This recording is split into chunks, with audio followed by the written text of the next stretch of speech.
Good afternoon, Copy Mates. Good afternoon sa lahat. Sa today's video, Copy Mates, meron na naman tayong itatry na DIY regarding mag center. So, tingnan natin if maganda ba tingnan yung mags and tires na i-interchange natin sa Espresso to Desire. Yung mags and tires ng Desire, lagay natin sa Espresso. Tingnan natin if maganda. Total, same size lang naman sila. Yung specs ng mags and tires is same lang talaga. Kahit yung centric rings, same lang din. Yung offset, positive 35. Yung tires is 185/65. So, ito try natin sila i-interchange. Tara, samahan nyo po akong this afternoon po. So, okay, Copy Mates, ito na yung na-interchange na pala natin yung mags ng Desire. Yan po yung mags na po yan is galing po yan sa Desire natin, no? Yung sa Espresso nilagay ko sa Desire. So, yan na po yung look niya. Para sa akin, parang formal lang masyado. Okay ba? Maganda pa tingnan? Mas nagagandaan ako dun sa isa, yung color gray. Yung slipstream. So, tingnan natin yung specs ng mags and tires. Tara. Okay. Ito na po siya. Rim 15 by 7. Offset 35.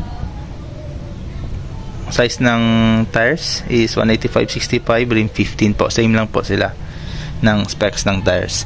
Pero ang nakaganda lang sa tires na ito is Maxxis kasi ito. Mas maganda compared on Winda lang kasi yun. Maxxis tires.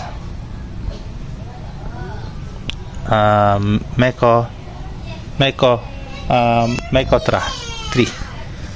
So ito yung mags and tires natin. So take a look sa malayuan. Ayan.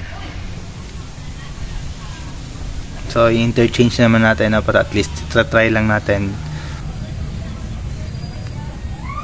Hingi lang ako ng comment if maganda pa or yung isa. Yan yung Espresso natin. Mo 5 years old na yun this coming November. So, yan lang po. I-interchange ko na yan kanina. Yan. Okay. Yan itsura niya.